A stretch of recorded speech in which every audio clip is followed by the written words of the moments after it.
Hello, everyone, and thank you for joining us for another episode of TESOCast, Twonk Entertainment's Elder Scrolls Online podcast. I'm amazed I remembered all that. I am Road the Forgetful, the Naked Nord also.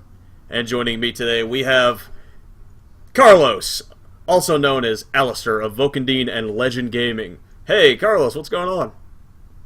How's your vacation?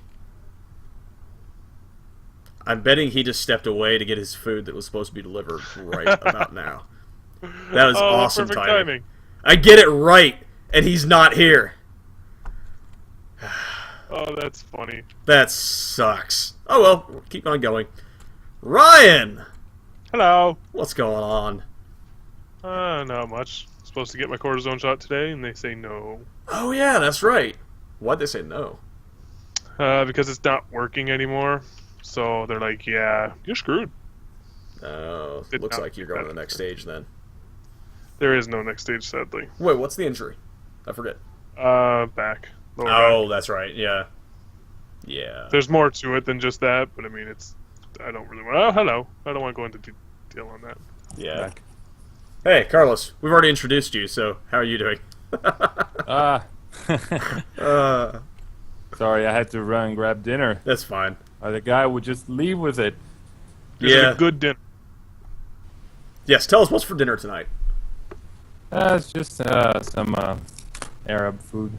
Arab food. Arab food? Okay, you've got me interested. Please, tell me more. Yeah. I don't know the names in English, okay? I just don't know. Okay, tell us the names in Portuguese. Ethan can translate later. I think it's esfirra. Kibe. Okay. I don't know how to say that. Well, if Ethan or one It's of our like listeners... meat little cakes. I don't know how to say that. Meat cakes. Okay. That's said enough for me. That sounds delightful. I love meat cake. Alright, let's continue and make this awkward. Ethan! How are you doing today? The silence indicates that Ethan is actually not here. Ethan had to not be on the show today because he forgot what day of the week it was and made plans tonight. So he's off doing something far less important. I'm guessing it's because he didn't want to disappoint whoever he had made plans with. Maybe he has a date But he tonight. disappointed us. I don't know how somebody could willingly choose to not be in my presence. I agree completely. Even through Skype. I completely agree with that. So, yeah. It's a three-man show So today. he didn't but we're choose, good. right? It was a mistake. It was an honest mistake. So I don't believe that Happens. least, but we'll go ahead and just go with that because why not? It's fine. come on, man. You know, it's just like when you call in sick just on the day that GTA 5 was launched. I'm sad to say I actually know people that are that horrible at life and did that. I would have did it. I wouldn't. People do that all the time. I know. I but almost it's did it still when stupid. Tor launched, but I didn't. Fair enough. I almost did too. So yeah, went to work at 4 a.m. that day, so I logged on just soon enough to save my character names, and that was it. Anyway, let's go into our contact information and get this episode rolling. So, if you would like to get a hold of us, you can do so by going to twonkhammer.com. If my assumptions are correct, sometime next week we should actually have a functioning TESOCast.com. So stay tuned for our next episode, where I will probably have more news about that. Otherwise, you can find us at twitter.com/TESOCast, twitter.com/twonkhammer, probably the preferable choice, facebook.com/twonkhammer. You can also find our episodes on YouTube at youtube.com/twonkhammerent. Rate, hate, and subscribe on iTunes. And, of course, if you'd like to help us out in any way, shape, or form, you can go to twonkhammer.com/audible to get your free 30-day trial and your free audio novel token. I have just started a new one today, in fact, and so far it is Elder Scrolls awesome. one? It is not. I have expended the Elder Scrolls one, so I have drifted over to another fantasy realm, and I'm listening to a Dragon Age novel.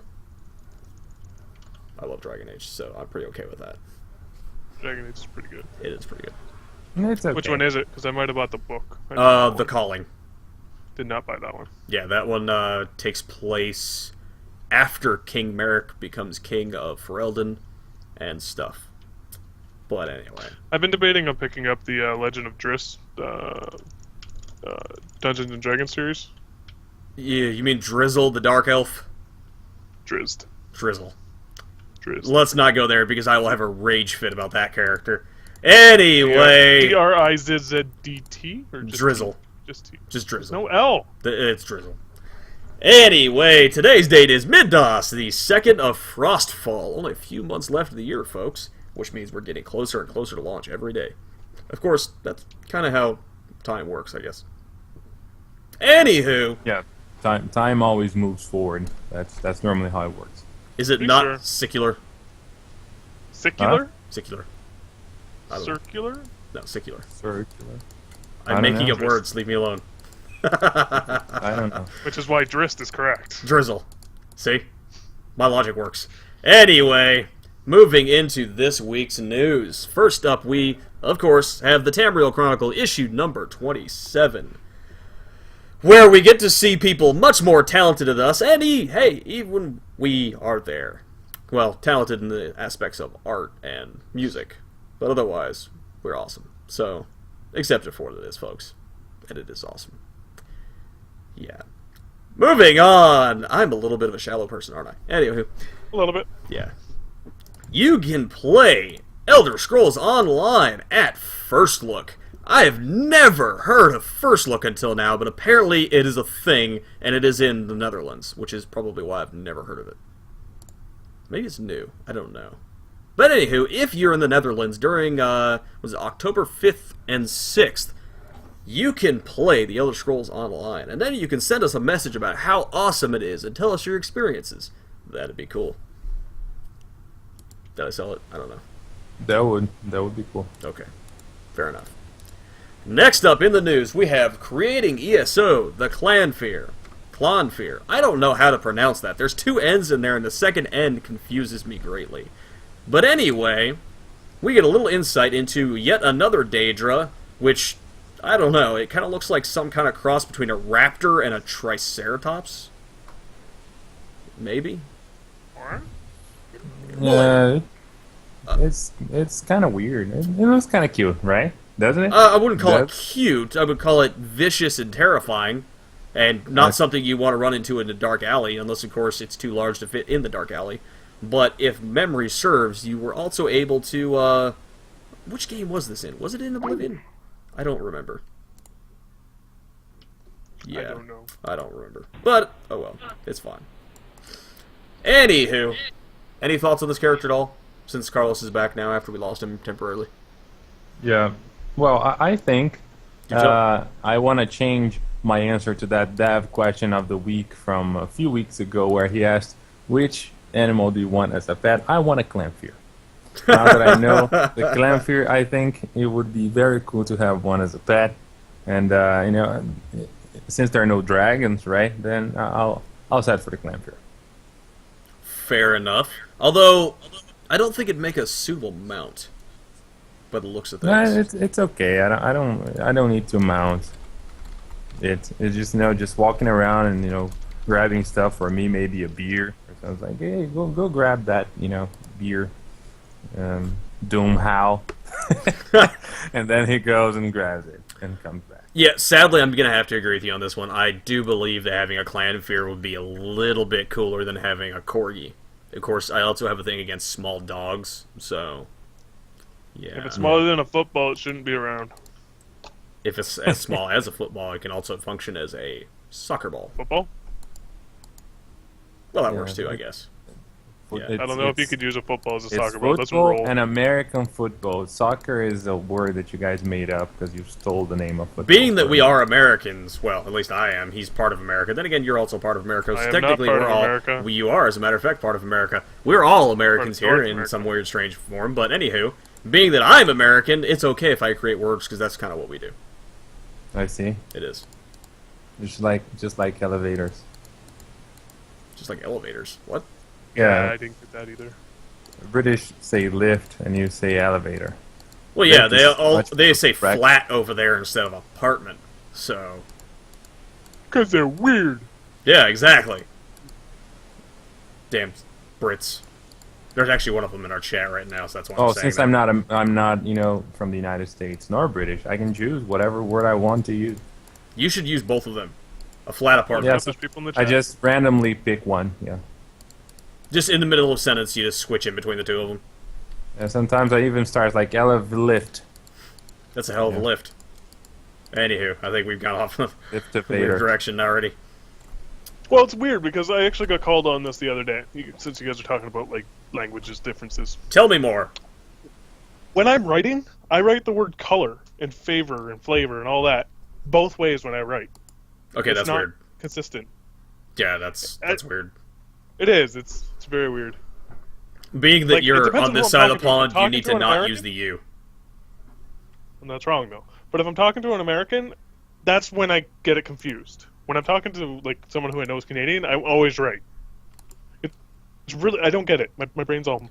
I feel like that statement's not entirely true, and I'm gonna tell you why. Okay. It's the fact that you're speaking to another Canadian, which is why they let you believe you're right. Because I'm sorry, but your people are just way too polite, unnaturally so. Well, it's when I'm writing, so I can see it. So unless my eyes are also way too polite. It's in your blood, man. Don't argue with the Canadian bloodline, alright? It wants you to Yeah, believe right. that you're doing a good job, okay? And As then long as after it you're done, you go and concedes get the yourself a message, donut, guys, and that's it's what fine. matters, right? Exactly. That's all that matters. Anywho, that's it for news this week. A little bit of a slow news cycle, but we'll be carrying on anyway.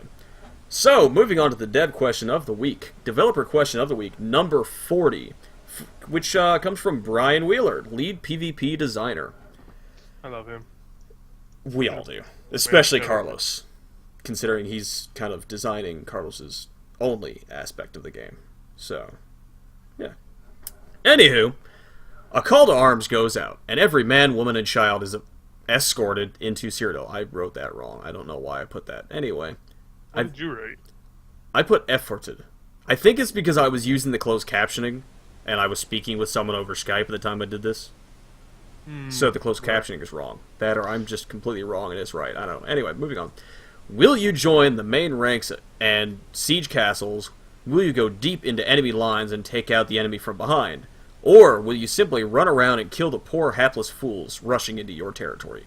What will you do to help the war effort in Cyrodiil?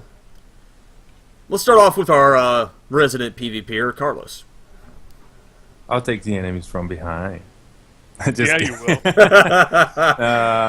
the I don't episode know. has gone off a cliff already. Congratulations, folks. Thanks for joining us. Good Come night. on, I just didn't resist. It was so obvious there. Okay. That doesn't make it sound any better. Yeah, I didn't resist taking the enemy from behind, right? Okay. So, well, mostly I'll probably join the main ranks and siege castles because, you know, I'm more of a tank and a group. You know, I'm likely gonna have a more group-oriented build on Elder Scrolls Online. So you're I'm more not of the gonna be- soldier type. Yeah, I'm not so much into, you know, like sneaking around and picking people alone and so forth. I believe in you know, team effort. I like leading groups if I can, or being, you know, led into an organized fight. So certainly I would go for siege castles. Obviously, you know, you can't do that all the time, but if I had the option, then I'd choose that. I think I'd be more useful to in a setting like that as a tank, you know, because, you know, I can stay alive for a long time and, you know, help protect the people that are fighting. And by myself, I'm not that useful, basically. Normally, if I'm not a tank in games, I'm a healer, which is also a group-oriented build. So that's probably what I do. Okay. Fair enough. What about you, Ryan? I would heed the call, but I would take my own elite force and go do my own thing. I plan to run an 8-man in Elder Scrolls Online. So would that make you the third category? You'd simply run around and kill poor hapless fools? That will be part of it. It all depends on exactly what needs to be done. Like, if we're getting beat in points, I'm going to go take some keeps and take some Elder Scrolls. If we're getting beat in territory, I'm going to go take their territory. It all depends on what happens.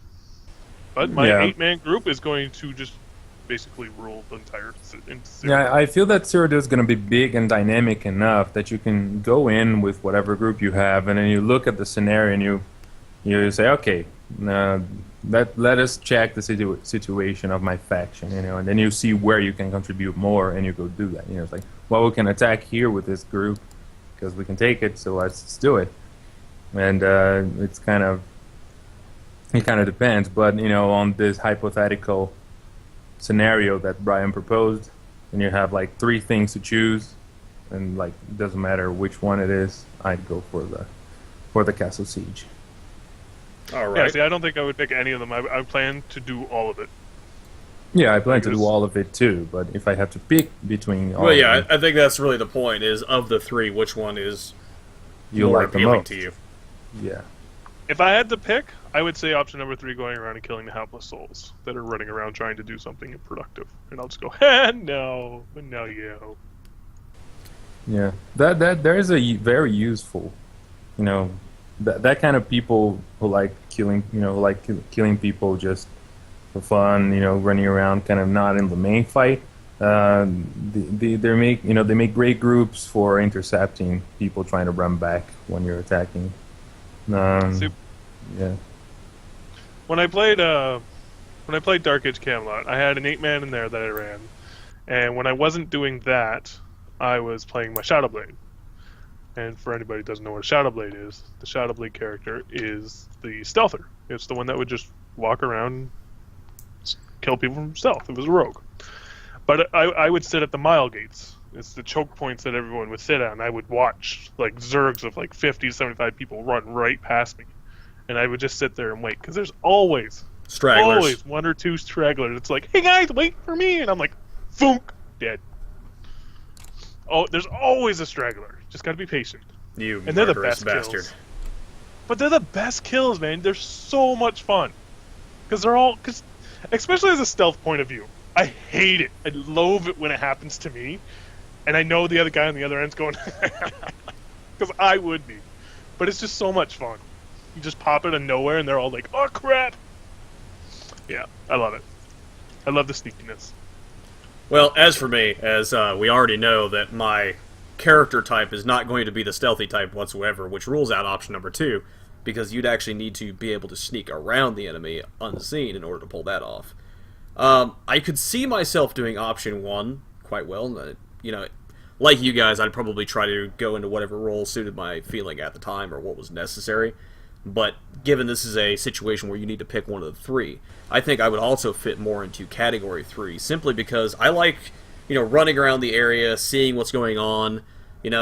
Obviously if there's a battle going on in one spot, people are either going to be hyper-focused on joining that or going away from there to take on something else, knowing that a large force is already distracted at one point. That would give them opportunity to go somewhere else. So I think my time would be better spent running around, maybe behind our lines, or maybe near the difference between our lines and their lines, just so I can see when people are running around. And, what if happened not, to the naked bait? that's the point. I get them to come to me, and then I run them straight into a force of people that I know is in waiting. Oh, okay. That's See? a So good essentially, strategy. he gets 0 kills because he's just running. Yeah. Which I think fits his character. I mean, just running away.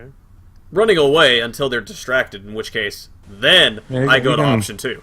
See, You can also this is a cause multi-role. people to overextend with that. Just they get out of their healer's range and miss all of the circles on the floor, and then when they realize they're dead. Exactly. Makes perfect sense. One aspect that I've always found very interesting, and it's mob mentality. So you see it a lot with the Zergs. Yes. Is when people run after a single person. Like, they will follow and chase. You mean entire that groups single- of people. Oh yeah. Yeah. Like, no, you'll see one enemy. He'll run up and be like, oh crap, there's a bunch of people there. And turn around and run away. And then a huge Zerg of people are going to chase that guy down. They'll chase him half the map just to kill him. It's Yeah. mob mentality. It's hilarious to watch. No, So, I've like, done seriously, that a guys. lot as a tank because people try to kill me and they're like, let's just kill this one over here, but and it's like okay, and then they jump on me and I start reflect, pop defensive cooldown, run CC, run again, slow everybody, keep running, and then somebody tosses me some hot and I keep running, and then and they're just like, okay, whatever, let's kill that other guy, but the damage is already done because they wasted too much time chasing. Exactly. But Yeah, it's just funny watching Chase. I call it Chase. It's just when you're group with it's people and hilarious, they're yeah. like, "Oh, I gotta go get him," and it's just like, leave him alone. It's one person. Exactly. Continue doing yeah. what you're doing. Like, it's really funny when they're doing like a keep siege or something like that, and there's a huge Zerg taking a keep, and they're just taking the doors down or something like that. And one guy just stands up there and does like a slash wave, and it shows up in everyone's chat, and they turn around, they all follow him. Exactly. Like, really? See? You just stopped what you were doing just to chase one person. What you've just done is validified my strategy. I'm going to be that one guy that waves and is completely stark naked, so people are just going to be like, that dude, he's naked. We should smite him. Kill him Mob fast. mentality, isn't it awesome? It is awesome, see? It's all psychological and stuff. That or I just like running around naked. That's I probably think true. you just like run around naked. A little bit. Yeah. Yeah, I mean, running around naked is good as in its own terms, but then when you have other reasons to do that, good. Precisely. Anywho, from there, we're going to go ahead and move into our discussion of the week. So, as the show title says, or suggests, we are going to quote-unquote dare to compare. Now, there are two main reasons why I have brought this discussion topic to the show today. First off is because of Ryan's own article about comparing ESO to SOTOR. The second is because something I've noticed the last couple of days is there are a number of websites, names that I won't give out, that are basically giving their reviews of Elder Scrolls Online. And a common theme that comes to these games, which, by the way, if you review something, that means the game is out. You don't review a product that is not only still being developed, but at least 6 months away from being launched. That would be a preview, and that would require you to actually have some substantial knowledge on the game, not boundless speculation, which is what I've been seeing a lot of. Anywho, so there's been a lot of websites out there that are giving their quote-unquote reviews on Elder Scrolls Online, and how it's probably going to be a failure, and a lot of the reasoning points toward toward Star Wars: The Old Republic, and how that game was hyped up and eventually crumbled to some degree. So, first off, we're going to launch into Ryan's own article. So, Ryan, congratulations, you get to take over this part. Yay! Basically, I wrote an article. It's just not essentially comparing ESO to SOTOR. I wrote it when we found out the subscription model. And we found out it was going to be $15 a month. Particularly because a lot of people are saying, well, it's going to be the next failure. But why is it going to be the next failure? Like, you can't just say, oh, it's going to be a failure. Why was SOTOR a failure? That's basically what the article is about. It's saying, okay, well, SOTOR failed on this part. Will ESO fail on this part? Unfortunately, we still don't know exactly what the end game is going to be. So we don't know if it's going to fail or not. But it basically outlines one major issue that ESO has, and that's the fact that the game is less than a year away, and we don't know anything about what we're going to do at 50 other than PvP and quote-unquote adventure zones. And the Right. 50 plus plus, which to me is... Yeah. Yeah, I think the PvE issue, I mean, obviously, I couldn't care less, but I think it's an issue for PvEers. And it does present an issue for the game in itself, that they're not revealing stuff. Because when you don't reveal stuff for some time, it's because you're like being mysterious and it's still in development, so you don't want to say things that are going to change and so forth.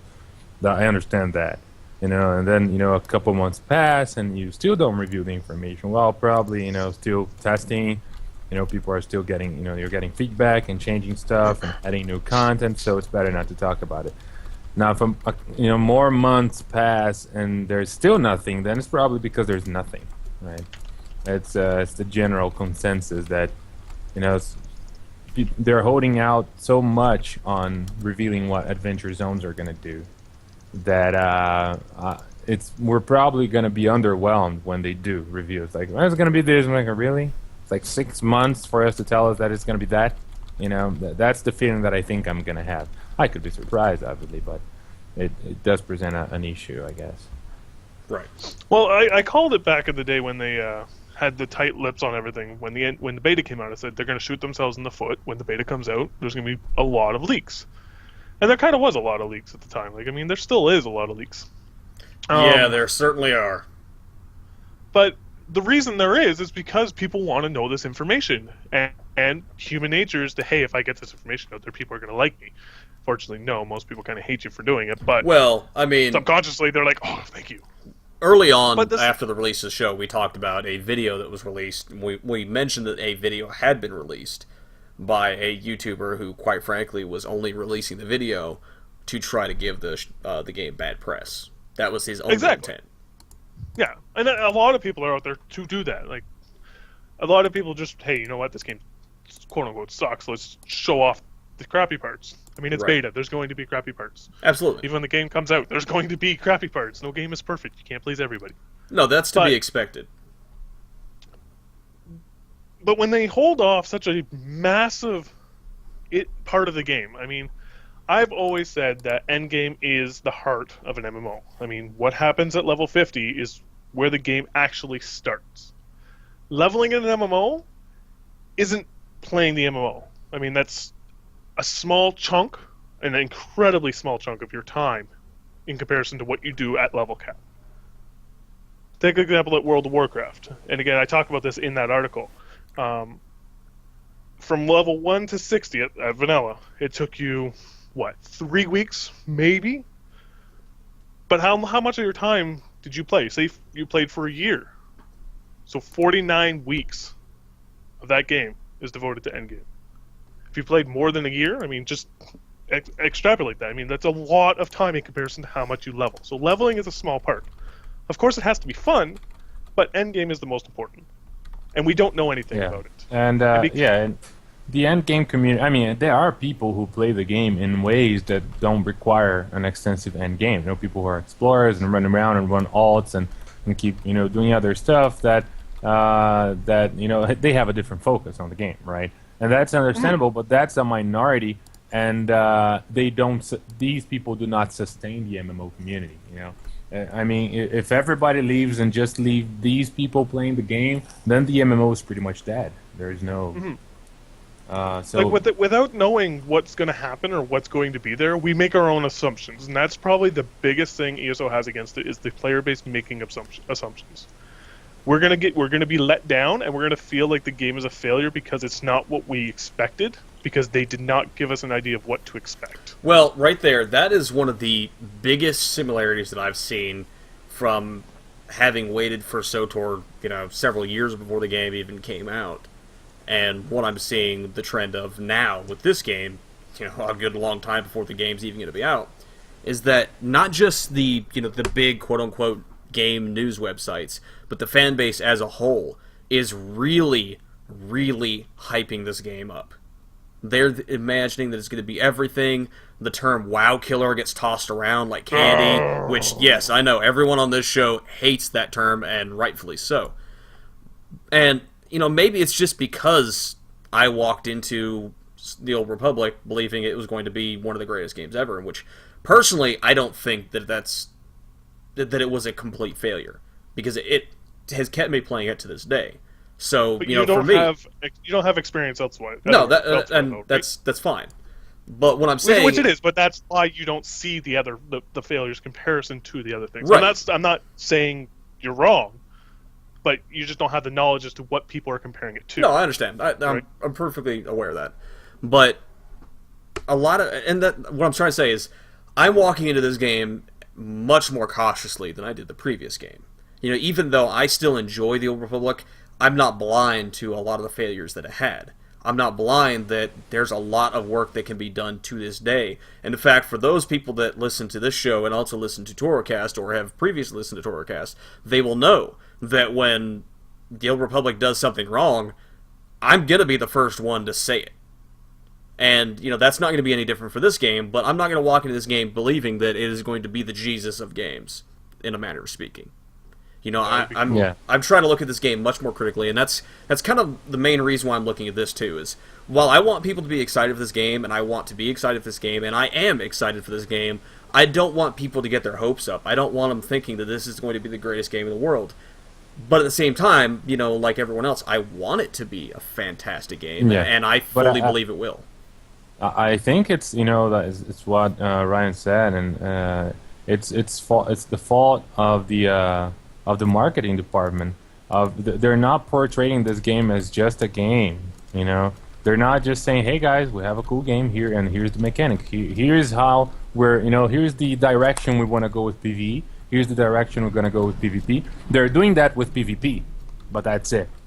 From the moment the game was announced, they said what there was going to what was going to be the PvP content in the game. You know, so here, guys, this is Elder Scrolls and Cyrodiil works like this. It's going to be Castle Siege, 3 factions, blah blah. So they gave us loose, but it was an idea, a direction. They tossed the game Dark Age of Camelot around. They gave us a comparison and a reference. And everybody's like, okay, I can go for that. PvPers, were calm. They were not expecting any kind of, oh, is there going to be arenas? Oh, is there going to be PvP stats? Right from the bat, they said there will be no PvP stats. There will be no arenas or instance PvP. It will be only Cyrodiil, and it's going to be similar to Dark Age of Camelot. So it's AVA and that's it. And if there is other stuff, it's going to be added later. But right now, that's what we plan for this game. And then the PvP community was kind of, okay, I understand, so I'm just going to follow the news to see more details. But the PvE community is completely left in the dark, Which is a complete contrast to what happened with the Old Republic, post-launch. The PvP community got left behind because the PvE community originally believed they didn't have enough content to start off with. And so the Old Republic has been shoving content to them, while the PvP community slowly got content and has actually lost content as a result. So, I mean, that's kind of a similarity, kind of not. There are several things that I think we can kind of turn an eye to. I guess you could kind of call them reasons why the Old Republic kind of failed. I don't want to say it completely failed, because personally I don't feel like the game is a failure, but that's me. The game as a whole isn't a failure. I mean, there's definitely aspects of that game that are top notch. Like they did good quality on it, but where it needs to be a winner is where it failed. Beer pack. All right, so continuing on. So anyway, some of the reasons I've listed here, which are a lot of reasons that I've seen on several other websites and community posts and so on and so forth. The initial launch of the game, they had way too many servers because they had so many people flooding in, and they restricted greatly the number of people that were able to go into each server. And then as the population died down after a few months post-launch, they had all these servers that either didn't have anyone in them or were beyond capacity. So you had 100 servers with people just thinly spread across them. And if you had no one to play with, then you've taken away the MMO aspect of an MMO. So one thing that I don't see the Elder Scrolls Online doing in that regard is having that failure at launch, because they are going to have a single master server.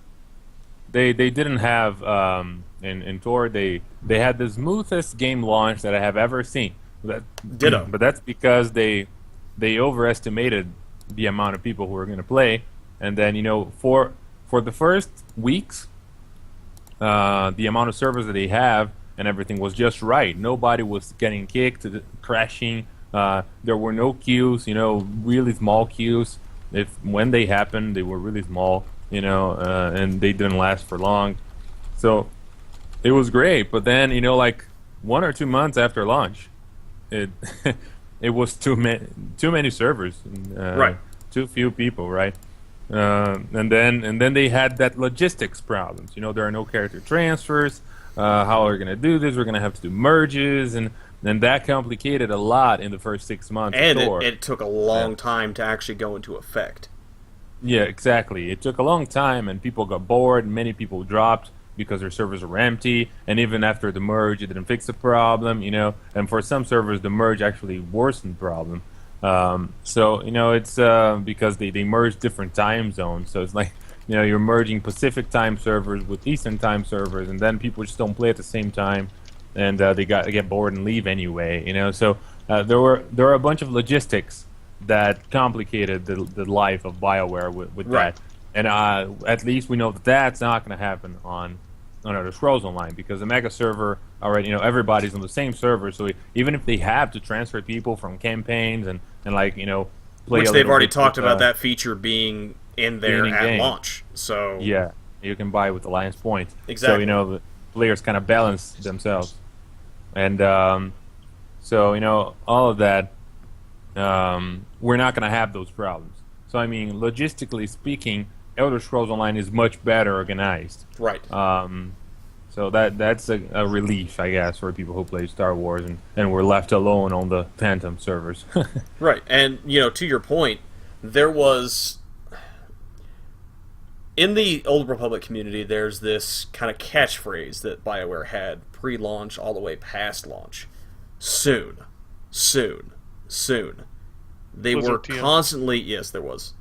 They were constantly force-fed this soon. They weren't given the communication they needed, and as a result, a lot of people were turned down by it because, quite frankly, no one knew when stuff was actually going to happen. So until it was ready to happen, no one knew anything. It was just eventually, soon, someday. So that on was the topic of. yeah. Go ahead. Sorry, go ahead. No, go ahead. Well, on the topic of the soon thing, I just wanted to.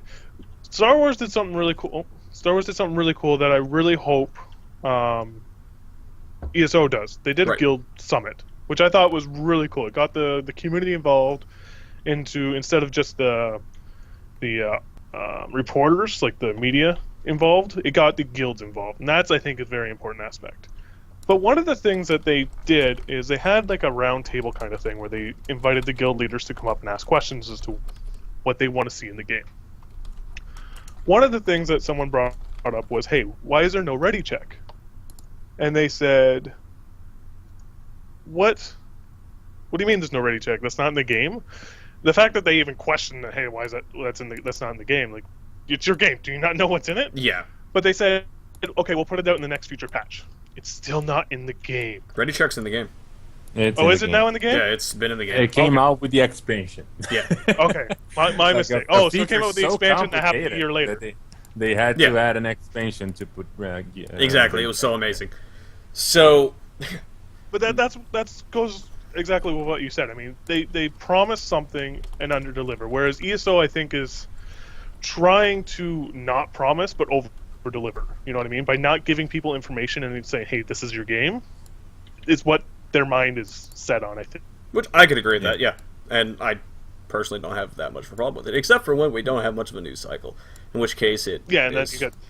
really, really hard. Yeah. But yeah, there's the downside that they have to take, which is what we were talking about, because then people, while they don't risk letting people down because they promised something and didn't deliver, they do risk letting people down because they didn't promise anything, but people expected it and they didn't deliver. So that's the problem. People making up things that this is like basic for me, and then each player has a different thing that is basic for them. Like for some people, like there needs to be housing. If there's no housing, I'm not playing the game. Well, there won't be housing, so a lot of people dropped on that. Right. But if they have time to deal with the bad news, they might stay. But if it's just dropped on them when the game launches, then they will probably leave. That's a problem.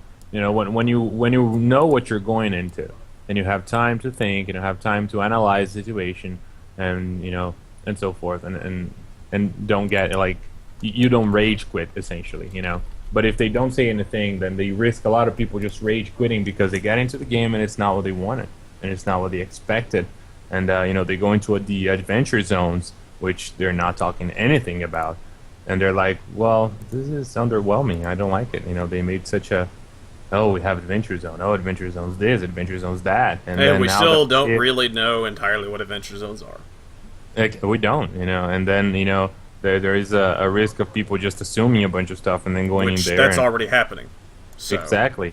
And then, so I think that's negative. I think the what Ryan mentioned of they don't want to promise, so they don't underdeliver, that's okay, but that's no reason to omit even the direction you're going with your content. You don't need to say the details, so you don't risk under-delivering, but you need to give us a direction, just like they did with Cyrodiil when they announced the game, a year ago, basically. I mean, it's still entirely possible at this point that the adventure zones are still kind of, I mean, they're probably being developed, but the finer details to it are probably still being hammered out.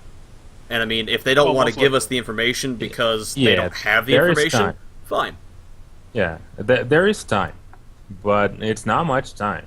You know, I mean, in the beginning of next year, this stuff needs to be done. Yeah, when it comes up to 2-3 months before launch, we need to know what we're walking into. Period. Exactly, and I think and they have said that they're working on post-launch content. I'm like, wait a minute. What about Adventure Zones? If you're working on post-launch content, then that means Adventure Zones are already set, I think right? I would like to believe that the core game itself is done, with the exception of probably bug fixing and stuff along those lines.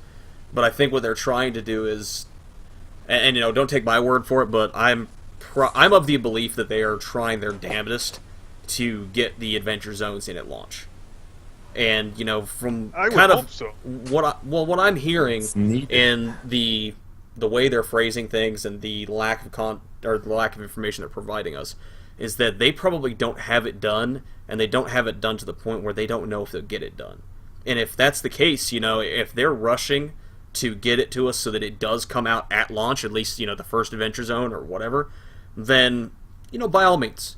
But when it comes up to, like I said, 3 months pre-launch, when we're to the point where beta phases are opened up and people are really pouring into the game to test it, then we need to at that point know without a shadow of a doubt not only what it is, but if we're going to see it right then at launch.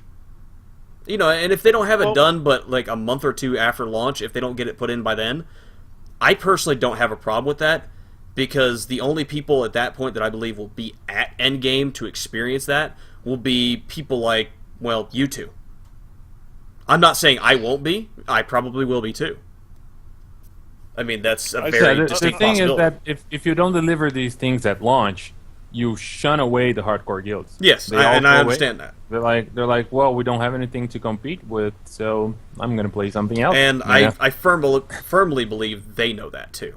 But anyway, we still got a number of points to hit. Yeah, when you have the hardcore guilds saying bad stuff about your game, that's a problem. Exactly. The MMO communities, you got to treat it, and this is going to sound horrible to all of us, but you got to treat it like a 3-year-old child. They're very temperamental. Mm-hmm. They don't like change, but they want change, and they like to have incentives. They need that carrot being dangled in front of them in order for us to do something. Yeah. You want us to play your game? Show me what I plan to play. You want me to do endgame? Show me what I need to do to get to endgame. Like, you need, if I'm going to play your game, I want to know what I'm doing at level cap. In my mind, that's what I want to know. Well, you can lead a horse to water, but you can't make it drink. You can give an MMO player 1,003 options, but they're going to go for that one.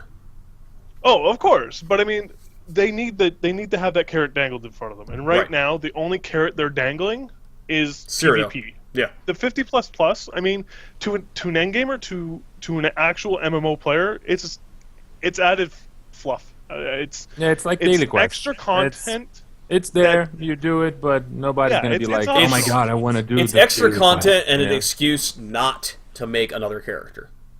It's it's not even that. Yeah. Well, I think it is. It's really solo gameplay during downtime, man. I'm not raiding and I'm not doing anything at Sirius. I'm going to do these quests here just to see the story and get some money or items. That's it. That's all there is. Like, looking at it as a developer point of view and as a gamer point of view, I understand why they do it as a developer. As a gamer, it's a cop-out to making content. Right. They took a cheap way to get an added 150 hours out of players. An insanely cheap way instead of actually creating added content. And I think it's cheap. But, I mean, who knows? Maybe it'll be fun. I don't think it will be, because I don't think it's going to fit the character. Like, if I'm playing an elf, why do I care what Evan Hart's doing? It just makes no sense to me. Yeah, I think. Well, we already had a show on it, but in the past when the 50++ was announced several months ago, but it's obvious that he just did it. It wasn't planned. They just did it because people were like, faction lock, and then they went in there and just put it there. So it's it's not going to be. It can't even be considered main PvE content because it's not. It's just side content. You're going to do it, but it's not going to be super awesome.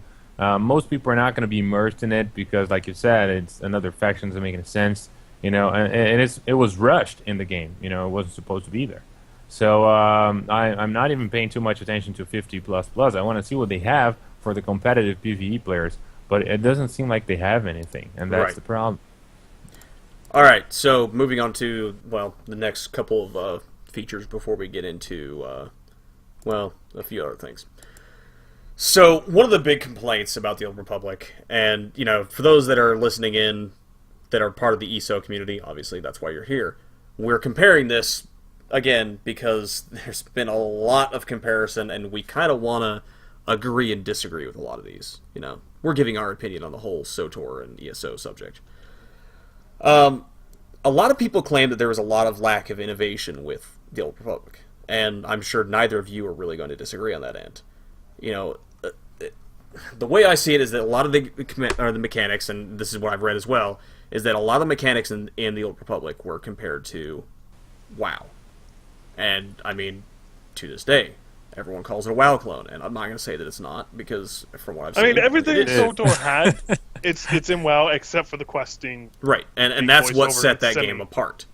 That's, yeah. And which, Yeah, but the thing is, Star Wars didn't start like that. When they were... It kind of got like that because they had no choice, Right. So, it started... They were like, well, we want our raids to be different, in the beginning. I remember when they said that beating 8 people beating on a big monster was not heroic. I remember when they said that. They said, our game's not going to have it.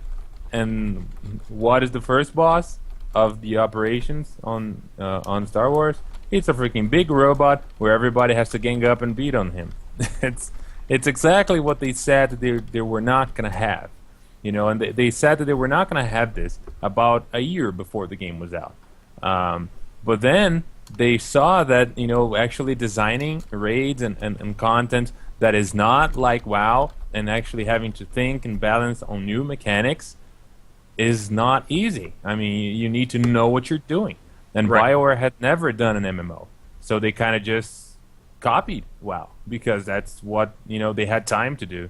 They needed to launch. The game was delayed. They spent too much money with the voice thing, so they needed to launch, and they started to make mechanics that were, and then when you see the last 6 months of marketing of Star Wars, you see it becoming a WoW clone, but it wasn't.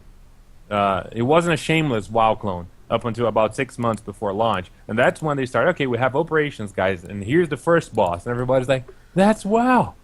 It's like, dude, why are you doing? You said you were not going to do this, and then everybody started to see. It's like, oh, here's our war zones, and then shows war zone is just like, it's just like battlegrounds in WoW, and you see everything is just like WoW. Ilum was supposed to be, but it failed. It was supposed to be like Wintergrasp or Tolbarad and other WoW PvP maps that get contested every few hours and so forth. So this is just like it, but I think they did it out of inexperience and out of rush, but that wasn't the original intention of the developers. They just didn't know exactly what they were saying. It was like, it's not going to be like WoW, but they didn't know how to do it. So and I think that as Elder Scrolls doesn't have that. Elder Scrolls, when they say no, whatever they review, they know what they're talking about. It shows that they're not just tossing like, oh, it's not. We're not going to have that. No, they really, you can trust them a little bit more because they really know what are the consequences of having and of not having that feature, and they know what other feature is going to compensate for whatever feature of WoW they don't have. Which is, I think, BioWare didn't know that. They didn't know what it meant to have a PvP gearing system that was just random drops from boxes, which was the PvP gearing system of Star Wars when it launched, and it was crap. Yeah. And then they kind of realized that by player feedback, but it was late. It was too late. The game was already out. Right. Well, to this point, when it comes to the Elder Scrolls Online, I think we're getting a little ways away from being the quote-unquote WoW clone that it's even being called at this point. I don't see this. Calling it a WoW clone? Dude, trust me, this is why I'm bringing it up. All right? I've been reading on multiple websites that are saying that it's going to be just another WoW. Just another WoW. Comment sections from other websites. Just another WoW. Everyone thinks this game's going to be WoW. The combat system is entirely different. You're not going to be bogged down with thousands of different skills all on your skill bar at once, pressing every single one of them. No, you're limited. It's more like a Guild Wars style system as far as its skills go, and as far as its level up and skill system goes, vastly different. Vastly.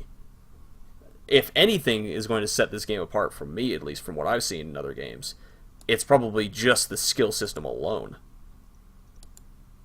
I mean, am I wrong on that one? No, I think you're definitely right. I mean, the only comparison I could say with, well, not the only one. I mean, a lot of people assume, oh, it's an MMO, it's going to be a WoW clone. I mean, yeah, of course it's going to be a WoW clone in the sense, oh, it's got questing. You're going to have mindless time sinks. You're going to have NPCs that you need to talk to. You're going to have dailies, of course. There's dungeons. I mean, those broad things are in every MMO. I mean, if you want to do that, you can say Dark Age of Camelot was a WoW clone before WoW ever existed. I mean, people just... It's an overused term for broad analysis. Yes. And I mean, everyone wants to call it a WoW clone, but, you know, need we forget, WoW took quite a bit of its features from other games. You know, a lot of features from WoW are from other games. The only ones I can think of that's new is instances. Right. I mean, every other... Well, okay. Yeah, no. Every other feature is a variation of another game. Right. I mean, that's how the MMO genre works. It's how gaming... It absolutely is. If being an MMORPG makes you a WoW clone, then every MMORPG is a WoW clone. It doesn't matter if you're using guns. It doesn't matter if you're running up and punching people in the face in some kind of kung fu setting. You know, every game by that logic is a WoW clone. It's I think people, some people just use the WoW clone term very loosely. I think Star Wars is a WoW clone, but that, you know, it's not because it has MMO features, because, you know, MMO features are MMO features. You know? I mean, you can't blame companies for using the features of the style of game that they're doing, you know. So that's like, you know, somebody makes a new first-person shooting game, and you say, oh, it's a Battlefield. No, everyone calls it a Call of Duty clone. Yeah, even Battlefield. People call Battlefield a Call of Duty clone. Don't even get me started on that subject. I will rail for an hour on that one easily. Because there's so much you can do to make the game different. You know, I mean, it's gonna have several similarities because it's the same style, same genre of game. You know, and but that's okay. But the thing is on the details, on the mechanics of the game. How does it feel to play the game? So you know. All right. So we've already touched on this a lot, but one of the things that caused the Old Republic 2 quote-unquote fail at launch was the lack of endgame content. And like I said, we've already hit that several times through the course of this discussion so far. So we're going to go ahead and continue on past that. We still have a few more points, and we're really running along on this part. Didn't expect us to actually talk this long on just this much of the content. Anyway, so... You involve SOTOR, we go on rants. Oh, I'm aware. Trust me, I'm aware. I do a show about the game, alright? So I understand completely. The last thing that I put on here, which, you know, I guess kind of for me is one of the big failings, especially for me, this is one of the big failings of the Old Republic, is that it hyper-focuses on select groups of the player base. You know, initially, they focused on the PvE because the PvE was lacking. And really, in my opinion, since then, they've been hyper-focusing on the PvE. And because of that, the PvP community has all but left the game. So, you know, when you do content for this game, and this is, you know, we talked about this in the previous episode, and I'm really hoping that they do kind of, when they do their updates for The Elder Scrolls Online, I'm really hoping that when they hit content, they have a little bit for everyone.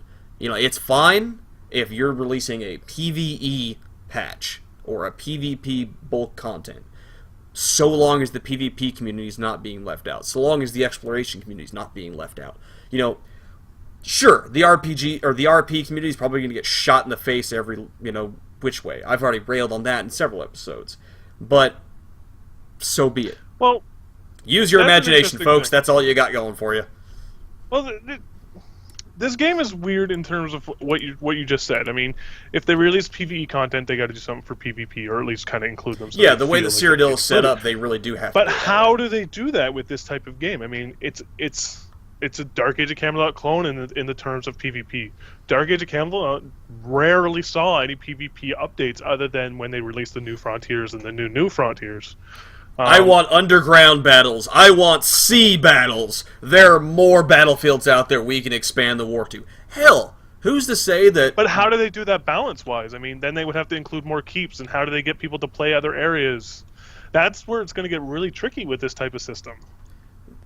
I mean, you Be can't honest just with you? introduce a new frontier. No one's going to go to it. And unless you this get is rid of why the the game has developers. They pay people to think of these things. I'm just some schmuck that talks about the game. I just wanted to see what other people thought. Like, how can they do it? I mean, I'm probably going to play devil's advocate with your suggestions. No, I'm not going to disagree with that point of view at all. I agree. You know, the way they've got their PvP set up. If the only thing I can really think of is if they do dueling arenas or some type of, you know, smaller scale PvP. It's almost going to be a necessity. I mean, for all we know, they could do something cool like, I don't know, brigands taking over some trader ship, and you've got to fend off the traders. The moment they do that, the moment they do an enclosed instant style PvP, it's going to be them admitting that Cyrodiil failed, and nobody's going to go there. That's a good point. Because that's how the MMO community thinks. If you have something that is easy to do with 4 people, why would you bother gathering 20?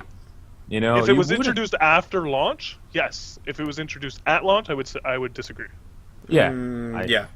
Me too. I mean, if they Also put a it good at point. launch, then it's going to be in relation to Cyrodiil. It's going to be like, well, we have Cyrodiil, and you know, we have this different type of content that gives you different type of rewards and so forth.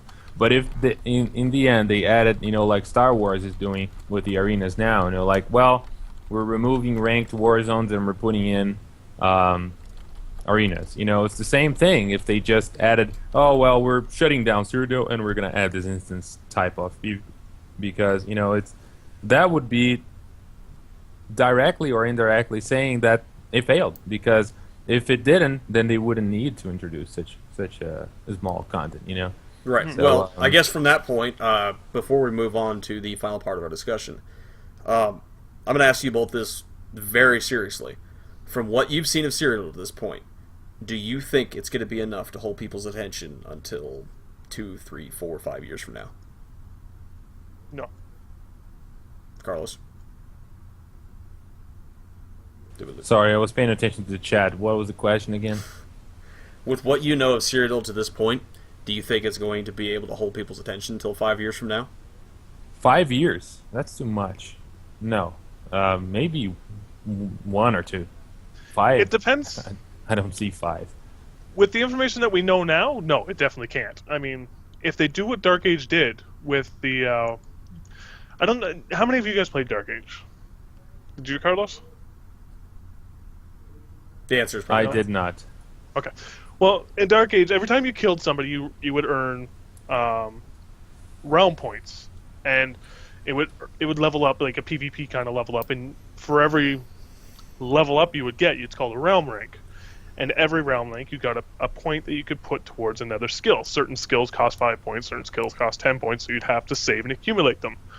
It would take you at least, maybe not now, but at the time, it would take a good year and a half of solid PvP to get realm rank 12.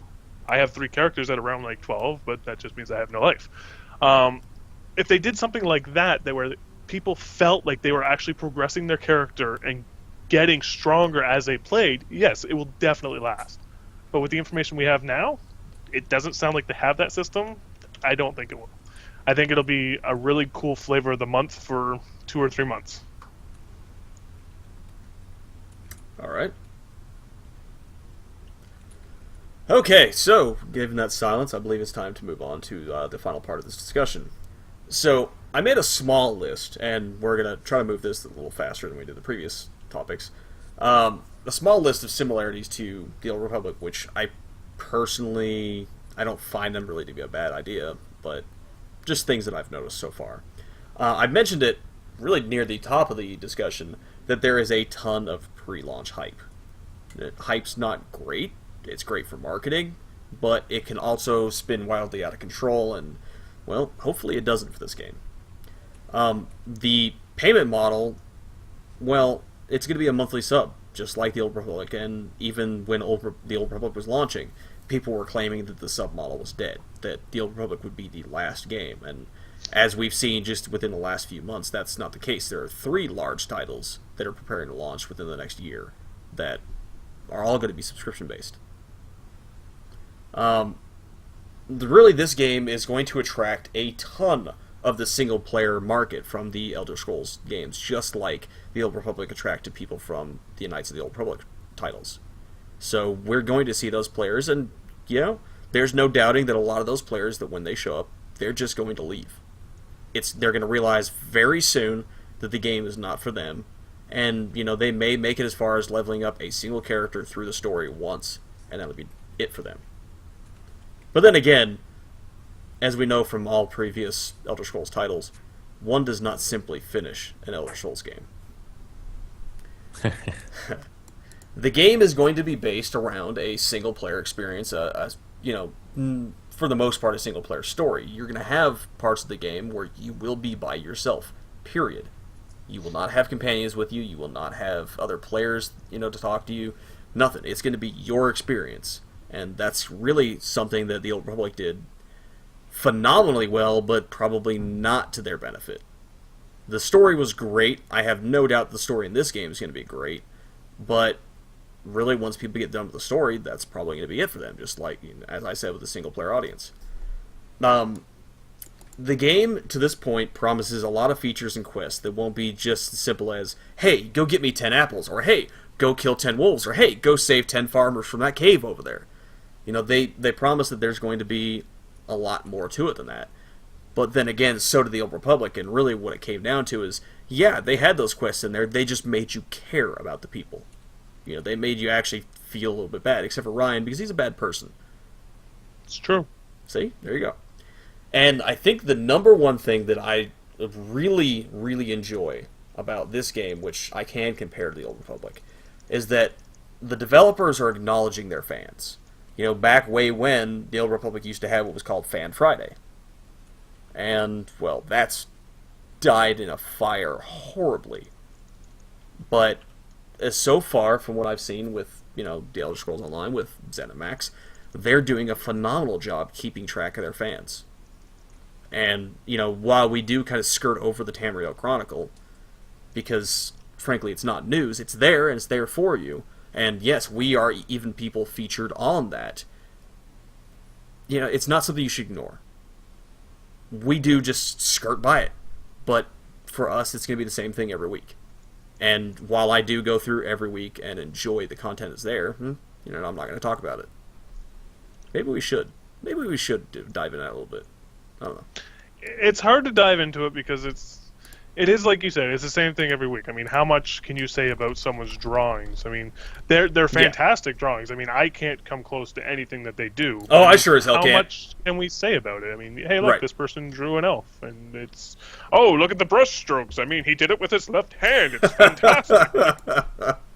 Right.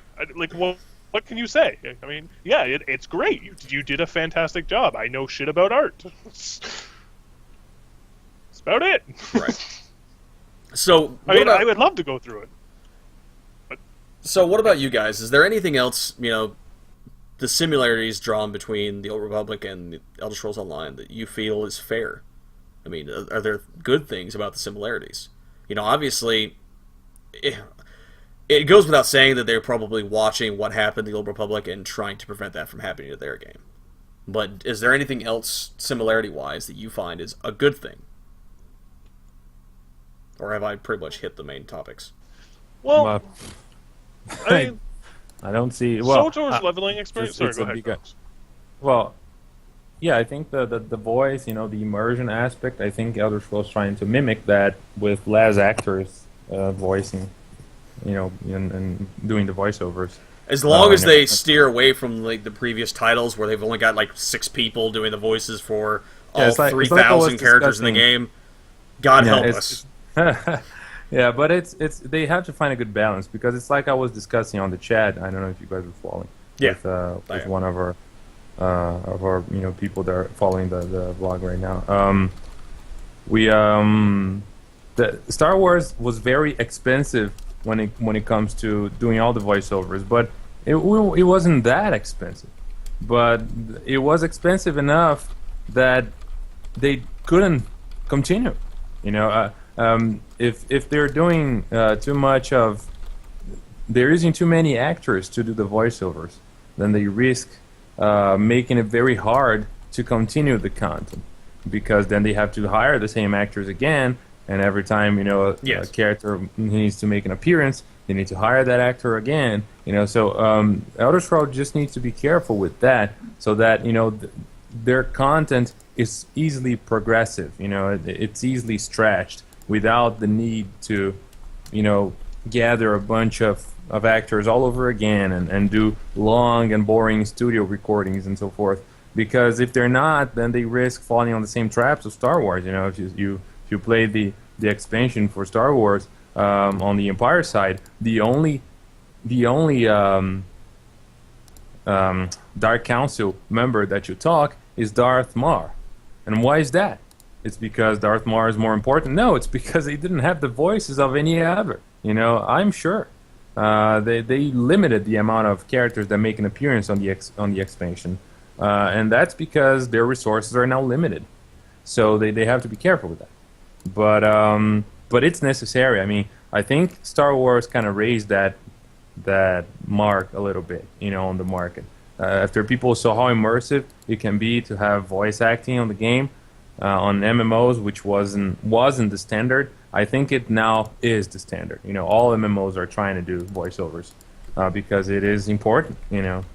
So yeah, that's a good thing that I think Elder Scrolls is taking from Star Wars, but again, taking it with a grain of salt. Not exactly like they did, but similarly. Because I think too much hype was done over the voiceover thing on Star Wars. Or they did too much marketing of the game over something that wasn't that big. Right. All right. Well, unless you guys have anything else to say about that, we're going to go ahead and start closing out the show. I was just going to say that I agree with Carlos. I think voiceovers is a thing that's pretty much going to stay in the MMO genre. I mean, it's a need to have now. Like as per like what SWTOR did good for the community was the voiceovers. I mean, other than that, the game was a clone. The crafting sucked balls. Crafting's terrible in that game. It is. Like, I mean, if a game comes out with that type of crafting system, whoever designed it should be shot. I mean, it's the worst crafting system you could ever imagine. Tell us how you really feel. I mean, That's at least how I really feel. it's not worst. It's practical. It's worse. But it's meaningless almost. It is. The player has no interaction with the crafting at all. I can agree with that one. It's very Crafting's supposed to be convenient, very player based. but it's not interactive, and that's probably where they failed in that one. It doesn't feel like They were it's trying something. that matters. They were trying It just something new. doesn't They matter. were trying to innovate, and I don't think it went well for them. Not all Yeah. innovation is good. No, it isn't. I mean, you got to make sure if you're gonna steal an idea, you have to somehow make it your own. You can't just blatantly take it off and be like, "Hey, look what we got." Yeah. They had all the justifications, right? They didn't want, it's like, oh, Darth Vader wouldn't pick flowers, or something like that. And I agree with that. But if they wanted to make, crafting more suited for epic characters, then they should have made it epic and not meaningless. They chose the other road. They're like, okay, if it's gonna be something that an epic hero wouldn't do, then let's make it so meaningless that they wouldn't do. And that's pretty much what they did. They could have chosen to go with crafting is something that you don't do all the time. Crafting involves events, involves dungeons. They should have put made materials really rare and only it being able to be obtained through certain challenges and whatever. But so it felt epic. So it felt like something that the player character would do, but instead they chose to make it completely like a side thing that is not even. I mean, I never crafted something useful for me while leveling that game. The only things you craft that are remotely useful, you craft at end game, and that's it. So it felt like a waste. All right. I want to answer that question in chat, but I'll save it till afterwards. All right. All right. So from there, we're going to go ahead and move on to the end of our show. If you would like to get a hold of us in any way, shape, or form, you can do so by going to twoncamera.com, twitter.com/TESOCast, twitter.com/twoncamera, facebook.com/twoncamera, youtube.com/twoncamera, Don't forget the ENT on that one. As always, if you would like to help us out in any way, shape, or form, you can do so by going to twoncamera.com/audible. And I do appreciate the email I got earlier this week letting me know that the link was broken. It is now functioning, I believe. So, get to it. Carlos, where can we get a hold of you? Well, as always, you can send me an email on alistair@valkandine.com, or that. I think we're interrupting his food time. You want to talk to me? Do that. Fair enough. Did we Ryan, ever figure out what kind of food it was? it's Arab. That's close enough. Arab meat pies or meat cakes, something. So shepherd's pie. Probably not. Ryan, where can we find you? If anyone wants to get You can find me at TESOElite.com. You can find me on Twitter at Garbrack, not Garbrack, at Garbrack. You can email me at garbrack@TESOElite.com. You can just Google Garbrack and you'll find me. I'm everywhere. That's terrifying. And if you would like to send any questions to the show, topics for discussion, any mail whatsoever, comments, whatever you want to send us, you can do so by sending all emails to road@twoncamera.com. Or if you'd like to stalk me on the Twitter, you can do so by going to Twitter and finding me at @thatroadguy. I lost my train of thought there at the end. It was terrifying. Just the thought of Ryan being everywhere. I don't even know. I can't handle it. I'm done. Everywhere. Can't do it. So, with all of that said, I used to know what the hell was going on until I found out Ryan everywhere.